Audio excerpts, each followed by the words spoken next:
heart of where innovation, money, and power collide in Silicon Valley and beyond. This is Bloomberg Technology with Caroline Hyde and Ed Ludlow.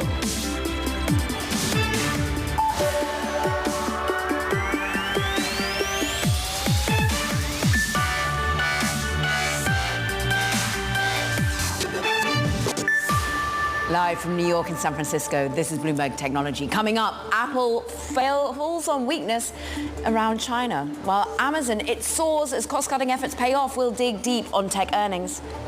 And Intel's third quarter results spark optimism about its turnaround efforts. Our conversation with Intel's CEO, Pat Gelsinger. And the election, it draws near. We sit down with former Republican candidate Vivek Ramaswamy. But first, we check in on these markets, which today and on a higher note, but we are down for the week. On the Nasdaq 100, look, we're off by 1.2%. We saw a significant sell-off yesterday, the biggest that we've seen since September the 6th, all on concerns about big tech and its ability to show up in terms of earnings. Today, Amazon managed to power us higher. I want to dig in on the micro, which I know is what you've got, Ed. Yeah, hopefully I'm going to be looking at the two big names, which are first Amazon and then Apple. The Amazon story is pretty clear. There's growth in the cloud unit AWS. It's tied to AI. They gave us an outlook for the final 3 months of the year. Whether you take revenue or operating income, it gives us a strong signal, and we're going to get into that in just a moment. Apple grew in every geography around the world apart from Greater China. iPhone revenue beat, but the signal is they're going to grow in the low single digits in the final 3 months of this year. What does that mean? Did iPhone grow in China? There's probably more questions still with Apple than answers at this point. Let's get some answers then, because Gene Munster's with us, managing partner at Deepwater Asset Management. Read through the tea leaves for us, because there has been ongoing concern when it comes to Apple and China. Is that the key takeaway for you? Well, the key takeaway for me is someone who's optimistic that these Apple Intelligence features are going to accelerate revenue growth. And I have much more ambitious expectations for the next year and 2 years. One of the big takeaways for me is the guidance kind of through cold water on this 20% kind of outside hope that we'd start to see some better acceleration in the December quarter. As you mentioned, a low single-digit guide.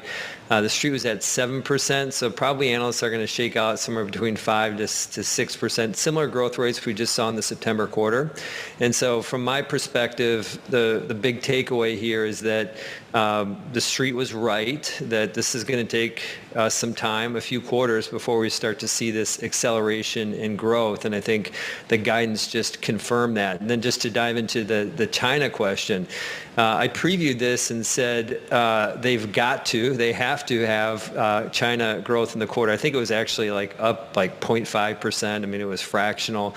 Comps were really easy. They should have been up 5-6% where the street was at. So I think there's something else going on in China. Gene, it's a fair question of where that future growth will come from, right? And that's great because we can talk about technology. You've been using Apple Intelligence in its early form. And when you think about China, there was some evidence, albeit third-party data evidence, that the consumer in China might be buying iPhone 16 in the hope that in the future, the platform would be available there because, of course, it's not now. The regulator won't allow it. How are you kind of modeling that? Well, the timing of when so first I've been using the features, and I would describe the features as nice to have, but not need to have yet. I mean, they do a great job of consolidating my messages and notifications. I think that as far as kind of how this plays out is the geographic piece is really important. It's just going to be additional English countries for the rest of this year. And so that's going to be like UK, Canada, Australia.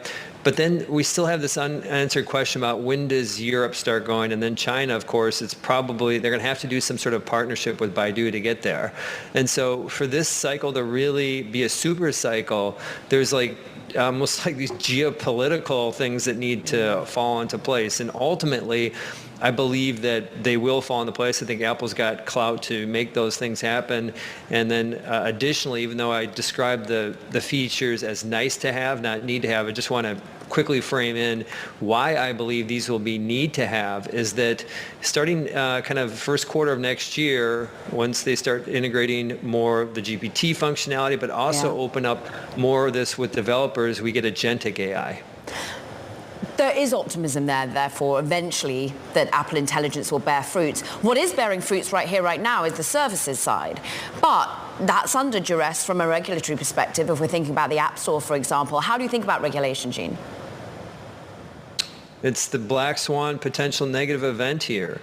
Is it services growth at 12%? The shoe's at 13%, call it a wash. But I think that this came up on the Apple call last night. It came up on the Google call 2 nights ago. I think services continues to do well because their base keeps growing, hitting record highs. But I think that, there's still this piece out there, and I would put a low probability, 10, 15%, that something happens between the relationship between Google and Apple on that the search placement deal with Safari. And that's probably 10 to 15% of their income. So I think that that's something else I'm focused on. What Sundar Pichai said on the Google call is all the regulatory oversight will have unintended consequences, right? But Apple didn't go as far. Gene Munster of Deepwater Asset Management, it's great to catch up and have you on the show. Thank you so much. Okay, let's talk about the other big one, Amazon and its earnings. Ramesh Shalot, portfolio manager at Vontobel, is across all of these names. And I think with Amazon, AWS, growth and the outlook, what was your read on that? Well, I think, Ed, the revenue trends across the board were in line with very healthy levels of Q1. So AWS growing at 19%, in line with expectations. I think they're getting incremental growth from AI-related services that they're offering. Probably we estimate around 600 basis points. And, there was commentary that there was very strong demand for their custom silicon, which I think was an interesting takeaway from the call. Set that in the context, because you are such a great guest to have, because your portfolios don't just own Amazon, but also the competitors in the hyperscale space. What does Amazon's market share look like right now? What does it mean in terms of having its own supply sustainability? Is it less dependent on an NVIDIA, for example? Yeah, it's a really interesting topical question right now because it has implications for NVIDIA. So Amazon's annualizing revenue for AWS around 110 billion right now, and we'd say Azure for Microsoft, the number 2 players, are about 67 billion. So still a good way ahead, but Azure is growing faster at about 33% versus AWS at 19%. The way I think about it, though, is that they're both structurally growing at a very attractive rate, and it's really 2 players moving ahead and Google a distant third. So I think the market share is fine. They're doing all the right things. And in regards to the question about custom silicon, what they did say on the call was that the demand for their custom silicon Inferentia and Trainium was very strong, and that they would be asking their suppliers to increase manufacturing capacity. So that's important because customers do want to have lower cost options. Not everyone wants large language models that use NVIDIA chips. And AWS is in a very good position to cater to that demand and potentially lower cost for their customers. It's not new that in the context of Amazon, we focus on the cloud business, but there's much more. I mean, what did you make of the e-commerce business, particularly in areas where Andy Jassy has made cuts and scaled back spending a little bit?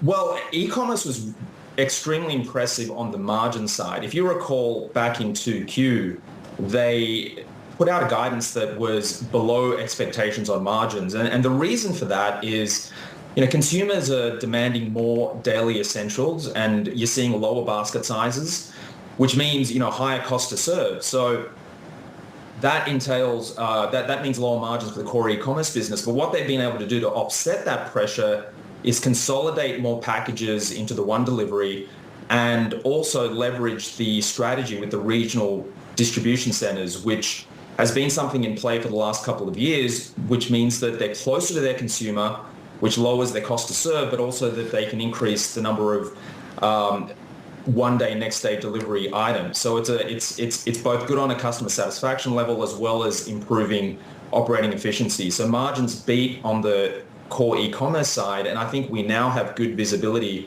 for margins to continue to expand at a good, healthy level for the next year or so, despite investing in that business. I mean, let's take it back to the real investment outlay. A capex of $75 billion being articulated for 2024, and where that then pushes forward to, Ramesh, how much do they have to continue to double down on investment for infrastructure for AI? Well, the 75 billion is a big step up from the 50-odd billion that they reported in CapEx last year. So there's already a large step up relating to AWS, Amazon, data center and server-related investment. So will they need to step up incrementally from here? I think it's going to be a lot more moderate going into 2025 versus 2024. But clearly there is a lot of demand for AI-related services and general cloud. You got to remember that general cloud is recovering as well. And the commentary keeps indicating that there's more demand than the supply that they can offer. So I think they'll continue to invest in CapEx in this area. But the important thing for investors is that AWS was still able to produce a 38% operating margin, despite the investment we've seen to date. Now, that margin will probably come down, but I think what we can take away is that the margins are probably going to be higher than what people were expecting before this result. Ramesh Chilot, it's great to have some time with you, Vontobel Portfolio Manager. We thank you. Ed, we've also got other earnings to check out. Yeah, and Intel's the other big story. So Intel shares are up almost 7%. That's their biggest jump, or on track to be their biggest jump since the last day of August. The story, painful cuts in the quarter gone, impairment charges, a big miss on the bottom line, but an outlook that gives markets hope that Intel is finally turning a corner. And later in the show, we're going to go over some of our interview with the CEO, Pat Gelsinger. So stay tuned with us. Immediately, we're going to talk about crypto regulation and what could come on the horizon regardless of the winner in next week's US presidential election. And that discussion's with Kristen Smith, the CEO of the Blockchain Association. That's next. This is Bloomberg Technology.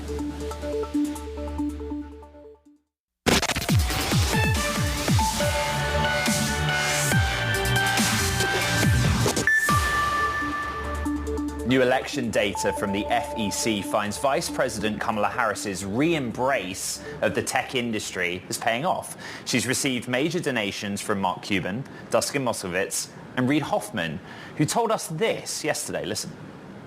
What the tech industry needs is kind of a stable environment in order to, kind of follow the rules and prosper in. Good global relations, in addition to stability, and an ability to kind of know that you're following a rule of law versus what I think of as grifter capitalism. All of that leads to, the reason why I and others like me support Vice President Harris.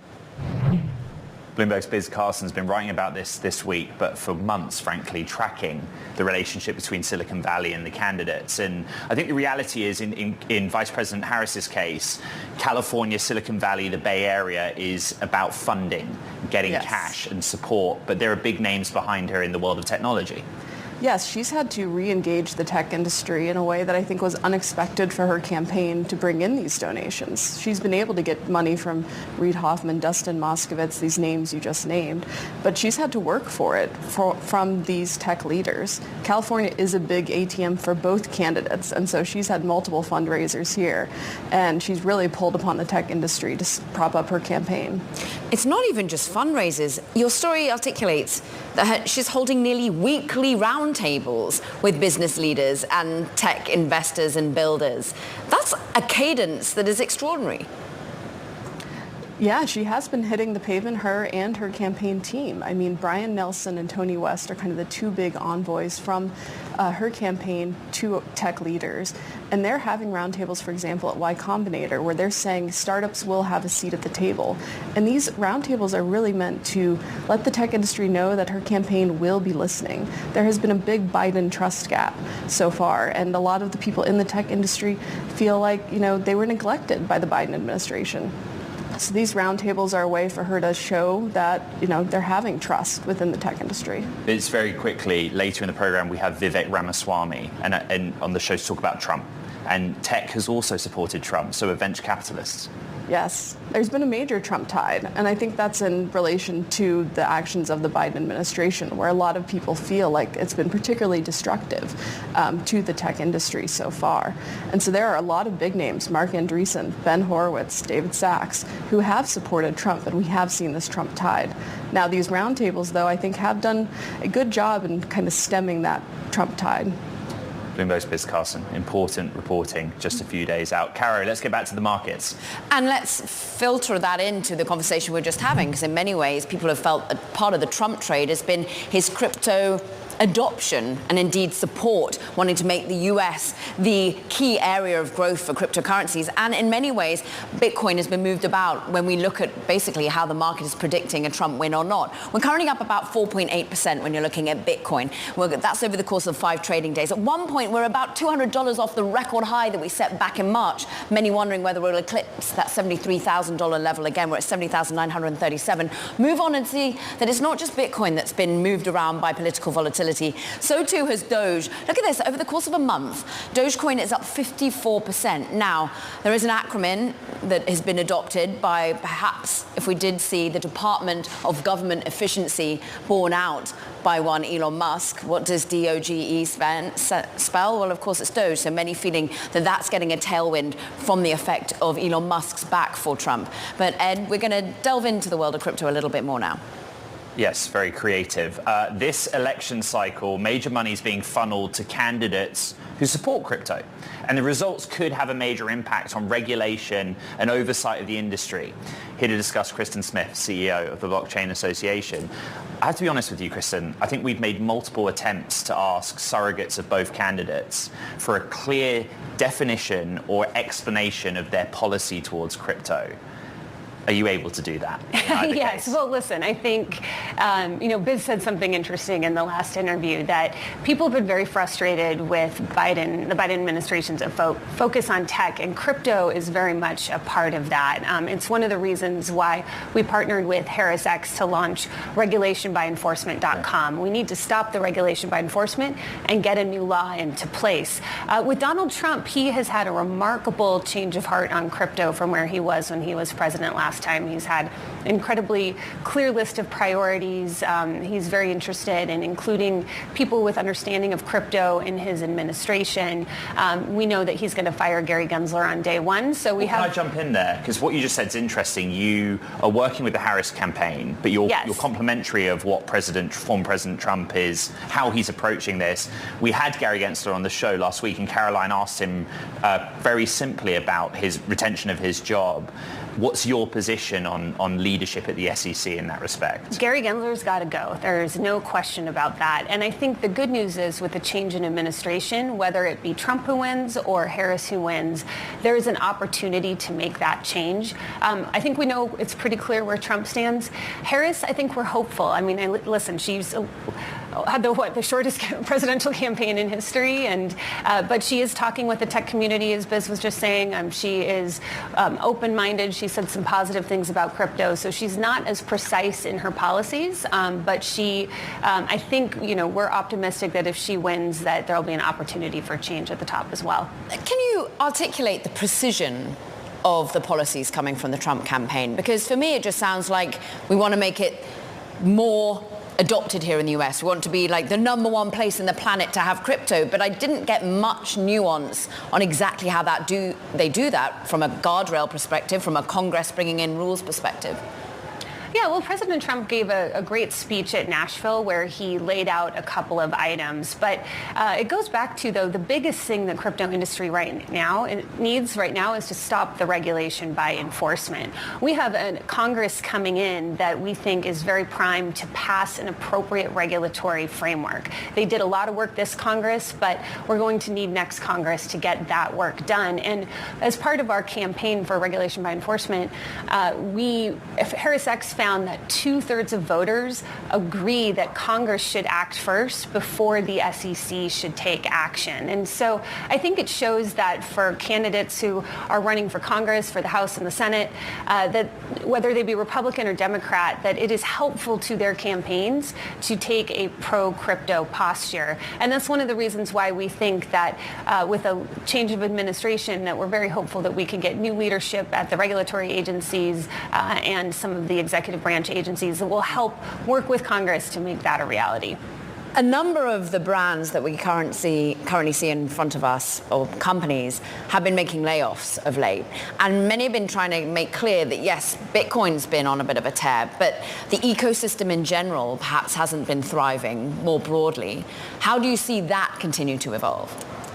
Yeah, well, the industry has been struggling here in the United States. I think there are companies and leaders that are fighting to try to keep it here and getting the right framework that allows us to keep it here. But it's very, very risky to create a new blockchain, to launch a token, to do that kind of activity in the U.S. And so what happens is these companies take their laptops, go overseas, and work out of there instead of working here in the U.S. And so this is one of the things that can't be measured.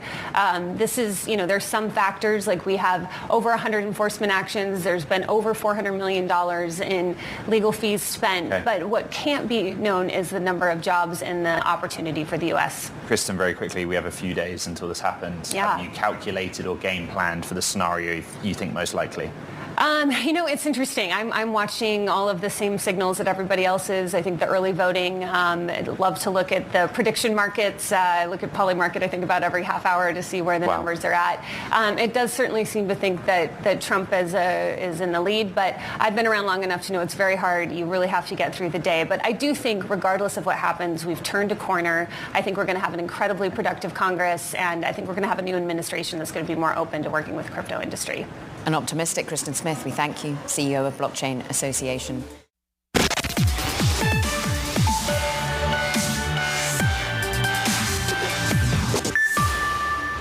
Time now for Talking Tech. First up, Waymo, Alphabet's autonomous driving unit, is valued at more than $45 billion, including its latest round of financing, according to sources.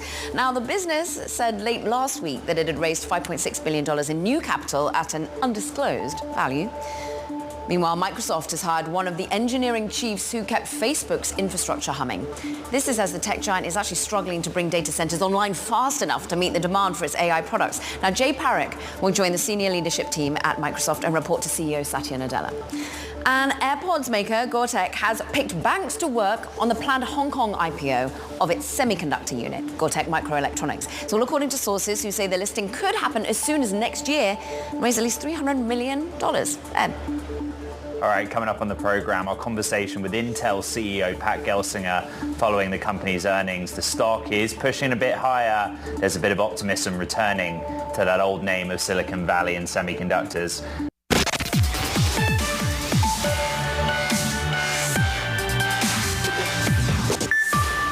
Welcome back to Bloomberg Technology. I'm Caroline Hyde in New York.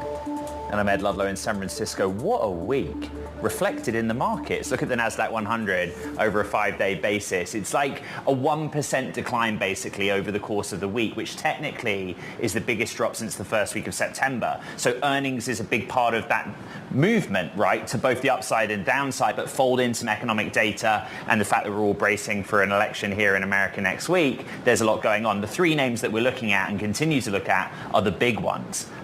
Earnings last night was wild in terms of three names that reported at the same time. So starting with Amazon, really pushing higher, biggest jump since February of this year. Strength, growth in AWS in particular, but overall going into the final 3 months of the year. Apple down, grew everywhere around the world apart from China, low single digits growth to end the year. And then Intel is really pushing higher. Really, really difficult quarter gone. Some hope in the outlook for the quarters to come, but they are still behind in that key market of AI accelerators. And it's interesting that investors look past that, Caro. And it's really interesting how investors are navigating any of this at the moment. And we want to bring in Isabel Lee, who's got a great recap on the week, but also a push ahead to how perhaps people are taking risk off the table. Ultimately, 5 of the Magnificent 7 came this week, and it did dictate trade in many ways. Yes, it was the biggest and busiest season, and 5 of them reported, and as a cohort, they didn't really inspire, which is kind of interesting, but we expect that. Not everything that will go up will keep on going up. And as a whole, Wall Street estimates the reports that beat were only 75%. So that sounds high, but it's the lowest since the start of 2023. So you can see some kind of fizzling there. But on top of that, we had a slew of eco data. Manufacturing data shrank. We had hiring rose, but at the slowest pace since 2022. And we also have next week, which is elections and FOMC. All that is resorting into this big ball of angst. So we have Citi's gauge of global risk factors, and it rose to its highest in 18 months. So it just really shows investors are jittery, and that results into volatile trading across asset classes. So that gauge includes emerging markets, gold, S&P, NASDAQ, everything, and it's very volatile. Isabel, typically we like to keep it light and breezy on a Friday on this program, Bloomberg Technology. But the point of your column, anxiety is bubbling, is partly as I said, bracing for an election next week. And if you're an investor, you have to think about the impact of that on all sorts of asset classes. And in the context of tech, what is that specific anxiety? So the anxiety with tech is how far will this AI rally go? But we have news today also showing that the capex of the 4 largest internet companies, which includes Amazon, Microsoft, Meta, and Alphabet, are set to total well over $200 billion this year. So that's a record sum. So you see investors still investing in AI, still hinging on the promise of AI. But beyond tech, there is the elections, but there is also the FOMC. And weeks after that, we still have a slew of eco data. Yes, it's going to the year end, but where are we here? I talked to a source earlier. He said, we already landed. It's a soft landing, but some investors are still bracing for that hard landing. So the dichotomy couldn't be so stark. It's really a messy, noisy market. But I also want to bring your attention to next week. We have Palantir, Supermicro, Lyft, Rivian, ARM. So it's really not going to end. So if this week is what a week, next year might even be a bigger what a week. Bloomberg's Isabel Lee, keeping it light and breezy on a Friday. Thank you very much. Caro, we have so much more to come on this edition of Bloomberg Technology. Yeah, and as we do indeed look towards those elections next week, Vivek Ramaswamy is joining us, former Republican presidential candidate himself, and now, of course, surrogate for the Trump campaign. We're going to talk the policies, technology, crypto, so much more. This is Bloomberg Technology.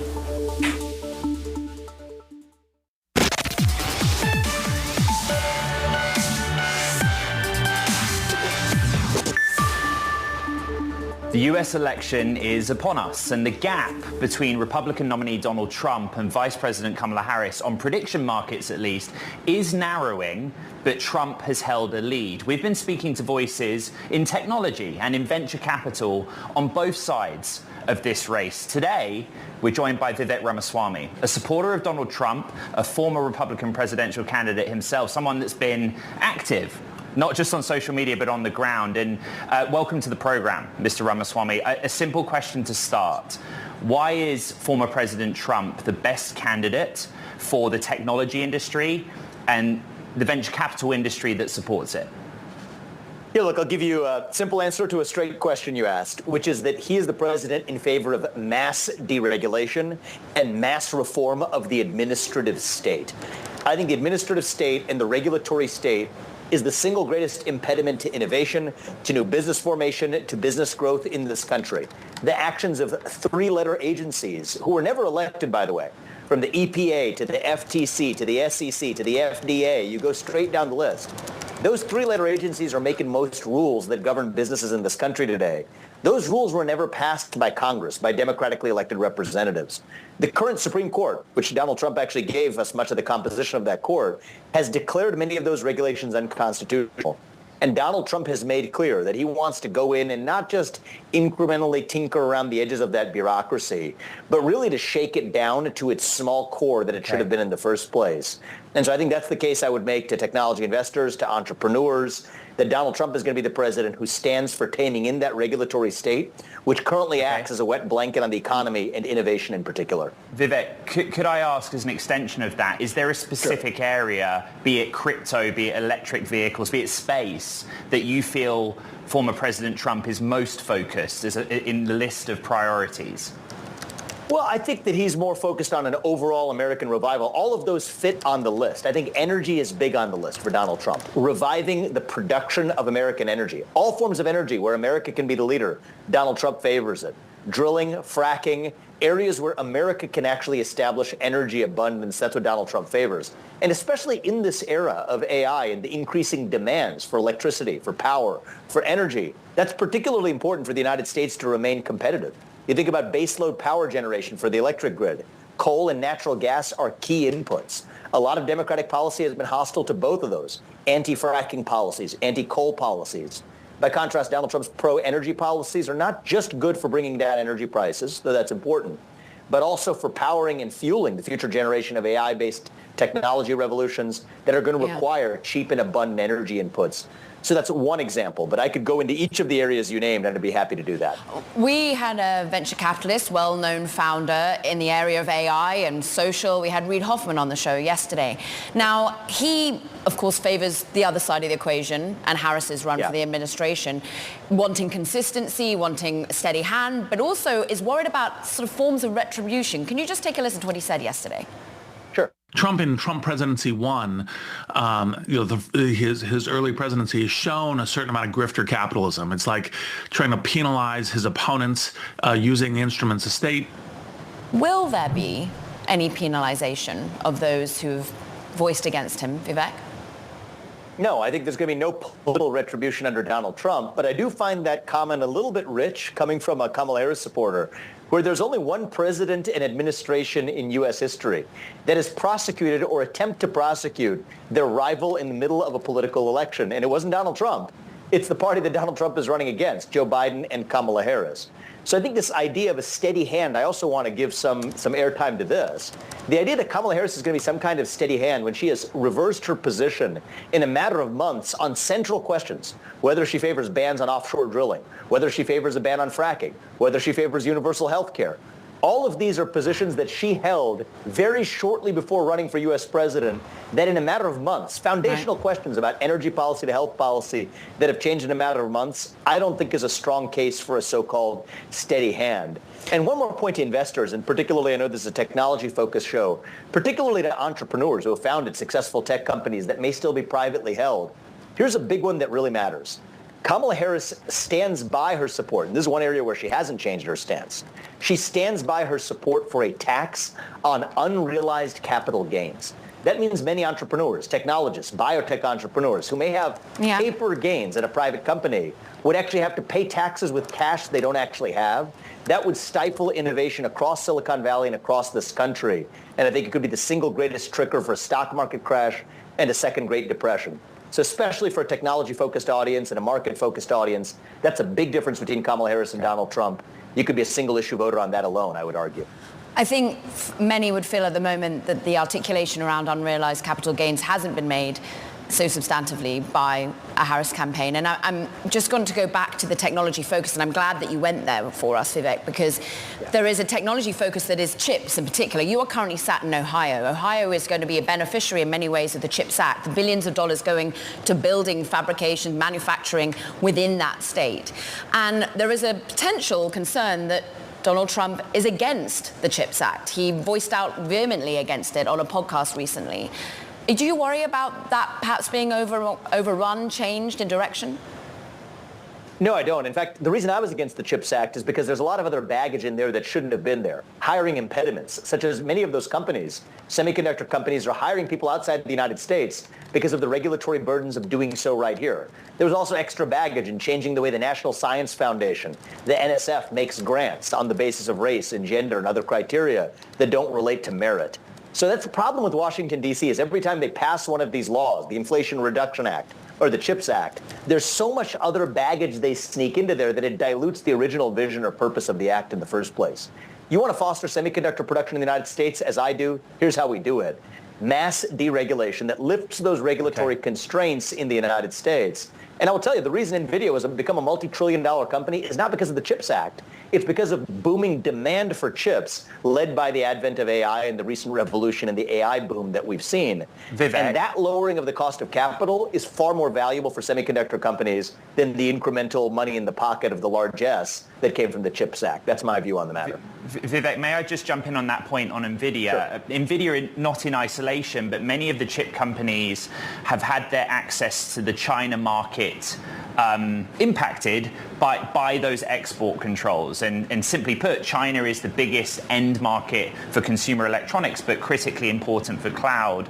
Are you able to explain to our audience former President Trump's position vis-a-vis China on key American companies being able to do business in that market? Well, I'll give you a base principle that I hope people can agree with regardless of partisanship. We should not depend on our adversary for our own national security. You know, talk about chips, 40% of the semiconductors feeding our Department of Defense, including the Army, Navy, Air Force, actually come from China.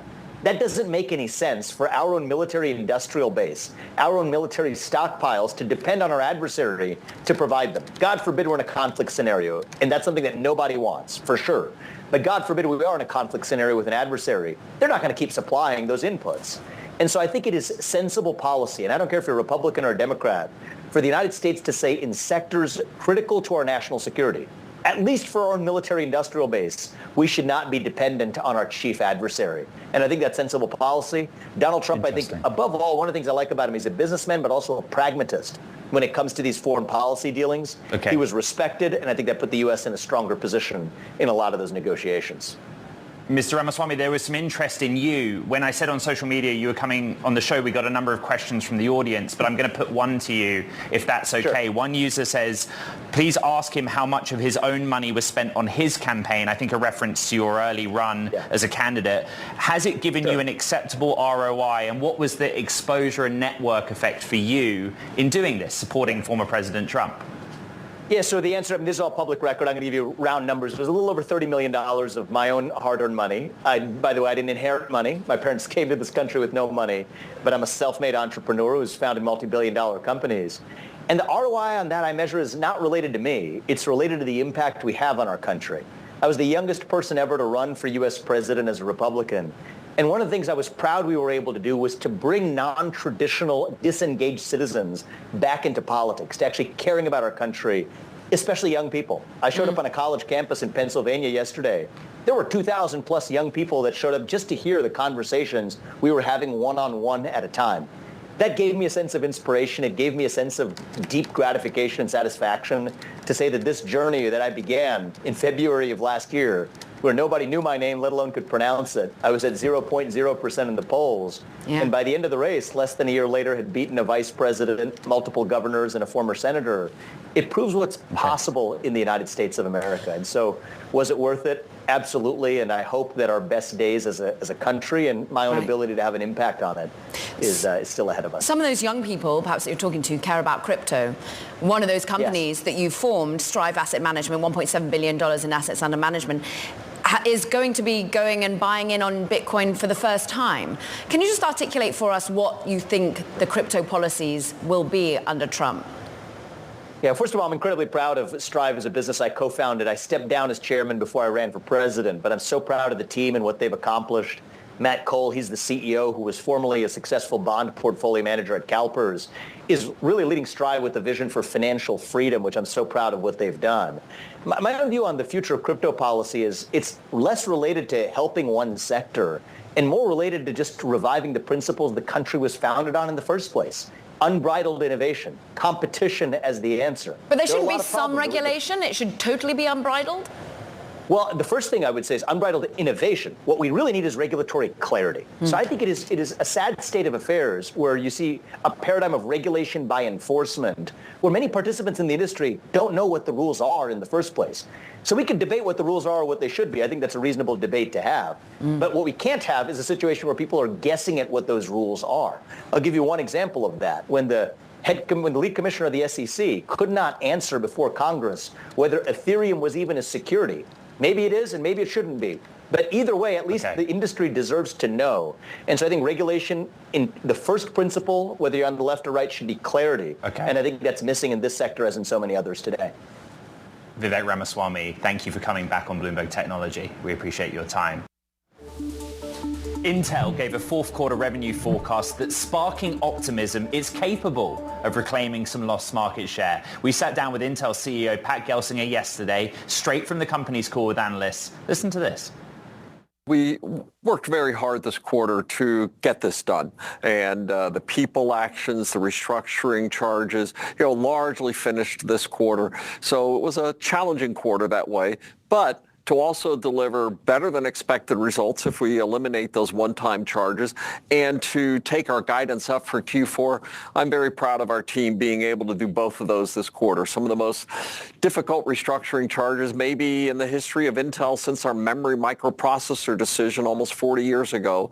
Getting that done and still beating results and taking the guide up. This was a very significant quarter for our team to execute. Your AI accelerator did not get the traction that you'd hoped, and you won't be making the outline target of $500 million in sales for this fiscal year or calendar year. Why? Is it a use case issue that the data center operators aren't looking at it, or something else? Yeah, two factors that we pointed out. One is that now we have Gaudi 3 coming out, so there's more enthusiasm for the next generation product that we're just starting to ramp now. The second one is the software. And the software use cases, the AI world has moved very rapidly and innovating very quickly. And the robustness and the completeness of the Gaudi software stack hasn't been as great. And it's an accelerator, not a full reprogrammable GPU. So that makes some of the software porting and optimizations a bit more difficult. Obviously, as we get more of that running on Gaudi, we solve the software problems. Okay. But secondly, then, it's also to move to a complete GPU capability, which we'll be doing out in time. And that development effort is also well underway. So we feel we have a solid position. Intel CEO Pat Gelsinger there. Meanwhile, OpenAI is further challenging Google, this time by adding a new set of search features that will let ChatGPT users search for timely information, much as they would if they were on the web using Google. Bloomberg's Shireen Ghaffari joins us for more. Now, they had a prototype out in July. Now it's accessible if you're paying for ChatGPT. How much is this going to make Google and Gemini a run for its money? I think this is going to be a potentially very big long-term competitor and threat to search as a whole. We've seen viral growth, right, of consumer chatbots since ChatGPT's release, setting records for the amount of users gained in a short period of time. So if that continues and we really do see this consumer shift toward chatbots in a meaningful way, why wouldn't users just start to search within chatbots rather than going to a separate website? Shireen, I got access to search through paying for ChatGPT yesterday, and you and I were looking on the app version. But I think there's a benefit for our audience in you explaining what's different between ChatGPT 4.0 and when search is engaged, at least in-app. That's right. So you can right now, if you are a paid user or a team user, actually get access to this within one specific model. It's called 4.0 in ChatGPT's chatbot. And, ChatGPT's always had the option for you to go and browse the web, but now it's much more integrated into the app. So you see, little cards that kind of give you a preview. For example, I looked up restaurants in San Francisco when I was doing a demo, and we saw, little images of different restaurants that you could look at. You see a map. So it feels a lot more like you're getting a sort of Google-like experience within the chatbot rather than just simple text, right? I point out, and we probably should point out, that when your story hit the Bloomberg, shares of Alphabet fell and to a session low. That's how serious everyone's taking this battle for search. Bloomberg's Shireen Ghaffari, top week of reporting in the world of AI.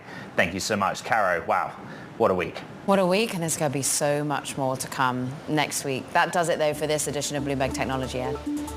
Really important conversations about technology, the election, so much more. Recap on the pod. You know where to find it. From the team in New York and here in SF, happy Friday. This is Bloomberg Technology.